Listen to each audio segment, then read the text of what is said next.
Selamat malam, salam sejahtera untuk kita semua. Perkenalkan, nama saya Hardiana Yanti, kelas A semester 1, NIM 200303014, Universitas Nusa Cendana, Fakultas Ilmu Sosial dan Ilmu Politik, jurusan Sosiologi. Di sini saya ingin memaparkan tugas UAS saya dalam mata kuliah Pengantar Ilmu Politik. Pada slide yang pertama yang ingin kita bahas yaitu A. Pembagian kekuasaan negara secara vertikal dan horizontal. Pembagian kekuasaan dapat dibedakan menjadi dua cara, yaitu secara vertikal yang berarti membagi kekuasaan antara beberapa tingkat pemerintahan, atau dapat dinamakan pembagian kekuasaan secara teritorial.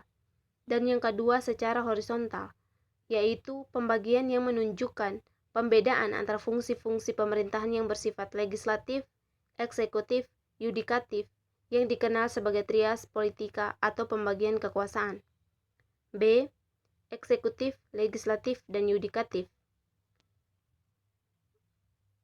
Badan eksekutif terdiri atas kepala negara seperti raja atau presiden, beserta menteri-menterinya. Dalam arti luas, pegawai negeri sipil secara militer juga termasuk ke dalam badan eksekutif. Badan eksekutif memiliki beberapa wewenang yang diantaranya mencakup berbagai bidang, yaitu administratif, legislatif, keamanan, yudikatif, memberi gerasi, amnesti, absolusi, dan sebagainya, dan diplomatik untuk berhubungan dengan negara-negara lain. Slide kedua, badan legislatif. Badan legislatif yaitu pembuatan undang-undang pada umumnya di berbagai negara terdapat pada parlemen dalam negeri itu. Di Indonesia, badan legislatif terdiri atas Majelis Permusyawaratan Rakyat, Dewan Perwakilan Rakyat, Dewan Perwakilan Daerah, dan Dewan Perwakilan Rakyat Daerah. Merupakan badan-badan yang memiliki wewenang legislatif, kontrol, dan anggaran. Tentunya di setiap negara, badan legislatif tentu berbeda-beda. Ada yang menerapkan dengan sistem satu majelis dan dua majelis. Majelis tersebut juga diklarifikasikan kembali menjadi majelis rendah dan majelis tinggi. Slide yang ketiga, badan yudikatif. Badan yudikatif biasanya identik dengan kehakiman di mana badan ini bertugas sebagai mengadili dan memutuskan pelanggaran undang-undang. Di berbagai negara, badan yudikatif memiliki berbagai persamaan. Di Indonesia, badan yudikatif terdiri atas Mahkamah Konstitusi, Mahkamah Agung, serta Komisi Yudisial. Mahkamah Konstitusi adalah lembaga yudikatif tertinggi atas lembaga-lembaga yang lain setara dengan Mahkamah Agung. Jika Mahkamah Agung bisa digugat, namun keputusan Mahkamah Konstitusi tidak dapat diajukan banding dan sifatnya sudah final. Sedangkan Komisi Yudisial pada dasarnya berbagai pengatur dari hakim-hakim konstitusi, karena Komisi Yudisial umumnya bersifat mengatur kode etik para hakim-hakim agung agar dapat menjalankan tugas kehakiman secara baik. Slide yang keempat, partisipasi politik, sifat dan definisi partai politik. Dalam analisis politik modern, partisipasi politik merupakan salah suatu masalah yang penting dan akhir-akhir ini banyak dipelajari, terutama dalam hubungannya dengan negara-negara berkembang. Partisipasi politik adalah kegiatan seseorang atau kelompok orang untuk ikut serta secara aktif dalam kehidupan politik, antara lain dengan jalan memilih pemimpin negara dan secara langsung dan tidak langsung mempengaruhi kebijakan pemerintah. Di negara-negara demokrasi, konsep partisipasi politik bertolak dari paham bahwa kedaulatan atau di tangan rakyat yang dilaksanakan melalui kegiatan bersama untuk menetapkan tujuan-tujuan serta masa depan masyarakat itu dan untuk menentukan orang-orang yang akan memegang tampuk impian pemimpin. Slide yang kelima, partai politik. Partai politik merupakan sarana bagi warga negara untuk turut serta atau berpartisipasi dalam proses pengelolaan negara. Partai politik pertama-tama lahir di negara-negara Eropa Barat dengan meluasnya gagasan bahwa rakyat merupakan faktor yang dapat diperhitungkan serta diikutsertakan dalam proses politik. Maka partai politik atau parpol terlahir secara spontan dan berkembang menjadi penghubung antara rakyat di satu pihak dan pemerintah di pihak lain. Definisi partai politik. Secara umum dapat dikatakan bahwa parpol adalah suatu kelompok terorganisir yang anggota-anggotanya anggota-anggotanya mempunyai orientasi, nilai-nilai, dan cita-cita yang sama. Tujuan kelompok ini ialah untuk memperoleh kekuasaan politik dari dan merebut kedudukan politik, biasanya dengan cara konstitusional untuk melaksanakan program-programnya. Slide yang ke-6, fungsi partai politik. Fungsi partai politik di negara demokrasi meliputi parpol dapat sebagai sarana komunikasi politik, sebagai sarana sosialisasi politik, sebagai rekrutmen politik, dan sebagai sarana pengatur konflik. Sedangkan fungsi parpol di negara otoriter yaitu untuk mencari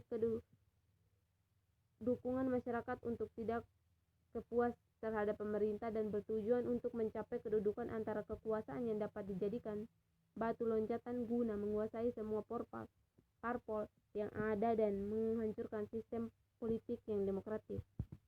Klarifikasi sistem kepartaian.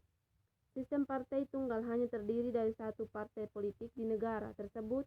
Tidak ada parpol-parpol lainnya pada umumnya. Contoh, di Cina hanya terdapat Partai Komunis Cina.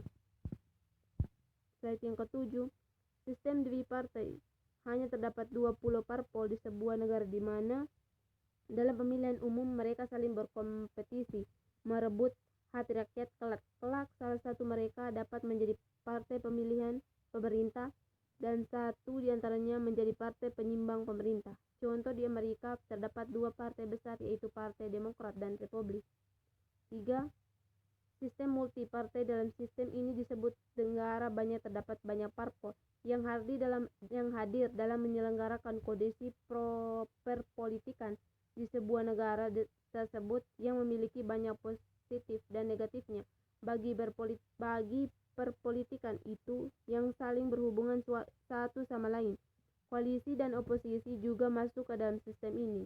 Contohnya, di Indonesia pada masa saat ini banyak parpol bermunculan yang memenuhi syarat seperti Partai Golongan Karya, Demokrat, Partai Gerakan Indonesia Raya, dan lain-lain.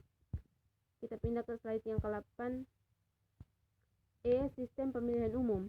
Dalam ilmu politik dikenal bermacam-macam sistem pemilihan umum atau pemilu dengan berbagai variasi, akan tetapi umumnya berkisar pada dua prinsip pokok, yaitu prinsip yang pertama adalah satu daerah pemilihan memiliki satu wakil, biasanya disebut dengan sistem distrik, dan prinsip yang kedua yaitu satu daerah pemilihan memilih beberapa wakil, biasanya dinamakan sistem perwakilan berimbang atau sistem proporsional. Berikut penjabaran mengenai kelebihan dan kekurangan sistem distrik dan proporsional. Yang keduanya termasuk sistem pemilu mekanis seperti yang dijelaskan di atas. Sistem perwakilan distrik atau satu dapil untuk satu wakil. Di dalam sistem distrik, sebuah daerah kecil menentukan satu wakil tunggal berdasarkan suara terbanyak. Slide ke-9, kelebihan sistem distrik. Sistem ini mendorong terjadinya integrasi antara partai karena kursi kekuasaan yang diperebutkan hanya satu. Perpecahan partai dan pembentukan partai baru dapat dihambat, bahkan dapat mendorong penyederhanaan partai secara alami. Distrik mendorong penyederhanaan partai secara alami. Distrik merupakan daerah kecil, karena itu wakil terpilih dapat dikenal dengan baik oleh komunitasnya dan hubungan dengan pemilihan menjadi lebih akrab. Bagi partai besar, lebih mudah untuk mendapatkan kedudukan mayoritas di parlemen.